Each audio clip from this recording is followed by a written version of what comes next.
Okay, here goes. Picture me, James, a pint-sized, wide-eyed boy, 7 years old, a few coins short of a jackpot in the social skills department. But when it came to brains, I was the kid you'd wish you'd copied off in math. But James, you were adopted by the Howards, one of the wealthiest families around.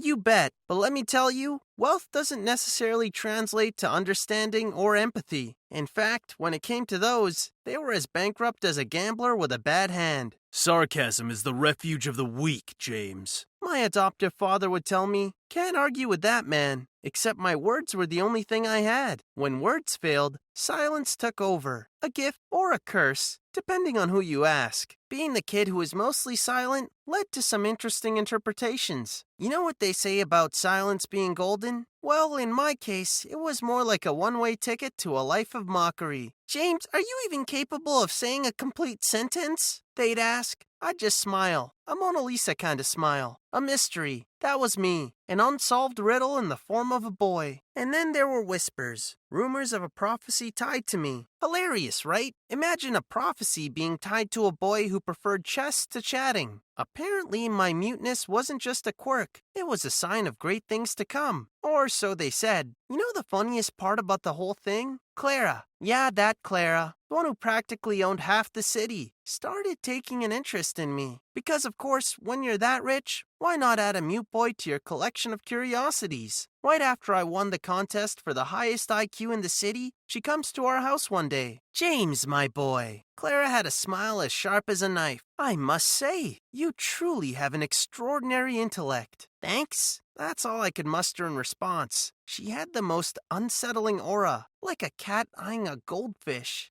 Then the Howards' empire came crashing down when I was 16. Bankruptcy. Who would have guessed? That's what I told Clara when she adopted me. I always knew, James, she said with a mysterious smile. The world works in mysterious ways. The transformation was strange. I was changing from the silent boy to a charismatic, multi-talented young man. James, Clara once told me, you're more than just a spectator. You're a performer. It feels like I'm stepping into another person's shoes, I confessed to her one day. Those shoes were always meant for you, James, she replied, her eyes twinkling with a certain madness. From being mute, I became the one with a lot to say in conversations. She got me the best speech therapist, seeing someone special in me. Clara then decided to increase my appearance as her husband during social gatherings. I say husband, but it was more of a Ken doll situation. I need you to be the strong arm beside me, James, she said during one of our strategy discussions. Do I get to choose my outfit, or is there a predestined tux for me too? I quipped. Always the joker, aren't you? Well, consider it a perk of the job, she retorted with a smirk. On my 18th birthday, Clara decided to lay out the terms of my guardianship. Sitting across the room from her, sipping on my first legal drink, I asked, is this when I find out if I was the prodigal son or the slaughtered lamb? Clara, never one to back down from my sarcasm, shot back. Both. But mainly the latter. She also decided to fully disclose the prophecy. She explained how the disbelief around my transformation from a silent outcast to a charismatic figure was all predestined. Prophecy? Seriously, Clara? This isn't some fantasy novel. People don't just believe in prophecies, I argued, trying to dismiss her. But Clara had this convinced look in her eyes that said she had bought the whole package. This is real, James. As real as you and me. I didn't know what to make of it. The revelation was absurd, but it had me questioning my reality. Was I really a puppet in this grand prophecy, dancing to the tunes of fate? But then I thought, well, that's one mystery solved. Now on to the bankruptcy of the Howards and Clara's role in it. As I delved into the records, the connection to the prophecy was there, in black and white. Bank statements, transactions, secret deals, all of it was tied to Clara. And here I was thinking she just wanted a handsome lad to be by her side. I said to myself, what a mess this has turned into. I was entwined in a conspiracy that made Game of Thrones look like child's play. Just when I thought things couldn't get any more absurd, I discovered Clara's secret, anti-nuclear bunkers. No, seriously, I didn't know whether to laugh or cry at this point. Clara, what are these? Fallout shelters? I joked, presenting her the documents I had found. She just smiled, cool as a cucumber. Think of them as safe havens, James. Places where the elite can be preserved. Unveiling Clara's connections to the secret society was like watching a high-budget spy thriller unfold in real life. The drama was so intense, I actually thought about pitching it to Netflix. But they're probably busy with that submarine story. May those souls rest in peace. They'd probably cast Tom Holland to play me. At least that'd be a win, I chuckled to myself. Meanwhile, another affluent family decided to stick their noses in our business. They brought Clara's illegal activities to light. Now, we were not just scandalous, we were also criminals in the eyes of society. So, what does a bullied kid who suddenly found himself a wealthy puppet master do? He pulls the strings. I started working with Clara's lawyers, financial advisors, the works, learning about trust funds, shell companies, shorting stocks. The jargon was mind-boggling, but the principles, those I understood. After all, who better than a bullied kid knows about taking advantage when the bullies are down? As I watched the Thompsons' empire crumble, I couldn't help but crack a smile. It was better than any punch I could have landed in a schoolyard fight.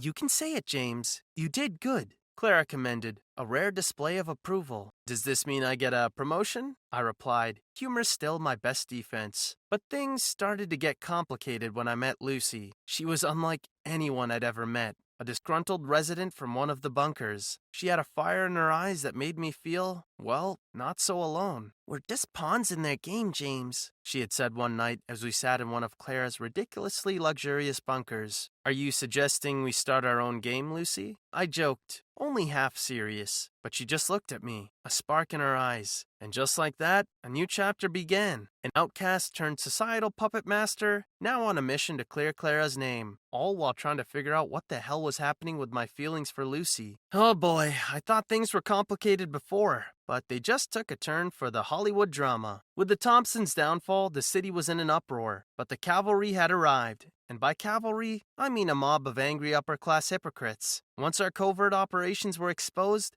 a citywide manhunt was launched. To quote my favorite video game, it was time to press X to Jason. Only I was Jason. Do they offer a frequent escapee program? Asking for a friend. I quipped to Lucy over the phone as I darted through back alleys and rooftops. Assassin's Creed style. James, this isn't time for jokes, she retorted, but I could hear the concern in her voice. If I can't laugh at the absurdity of all this, I'll go crazy, I responded. Days turned into weeks. My days were filled with evasion and my nights with secret meetings. With every corner I turned, I felt like I was living in some sort of a spy movie, though no martinis were shaken or stirred. Meanwhile, my bond with Lucy grew stronger. In the midst of chaos, she was my beacon. We found solace in each other, our shared rebellious spirit, our shared struggles. It was strange, finding love in a place like this. But then again, my life was anything but ordinary. Running away from angry mobs, living in secrecy, sharing canned food in a bunker. It's weirdly romantic, I joked one night as we huddled together in one of Clara's bunkers. She laughed, the sound echoing in the empty room. You have a strange idea of romance, James. I have a strange life, Lucy. I could feel the climax of this grand spectacle approaching. With every day that passed, the city's rage grew, and so did my resolve. Clara, Lucy, the Thompsons, the prophecy, everything was coming to a head. And I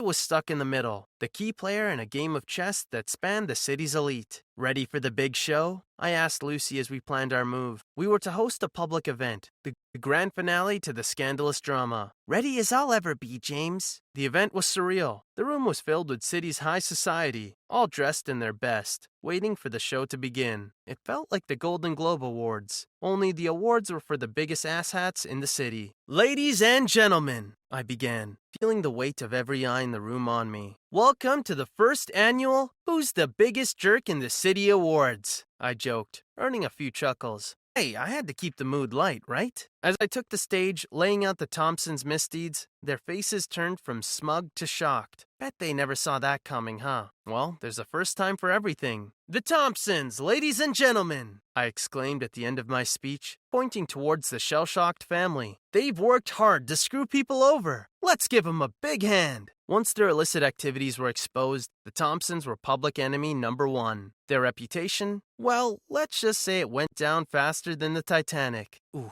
that feels too soon. And me? I became the city's hero. Or, as I like to put it, the lesser of two evils. The backlash was swift and brutal. It was like watching an episode of Cops, only it was live and in high definition. Never underestimate the power of angry rich people. Despite the chaos, despite the fear, there was a part of me that felt exhilarated. I had changed the course of my destiny, the city's destiny. I, James, once the silent boy,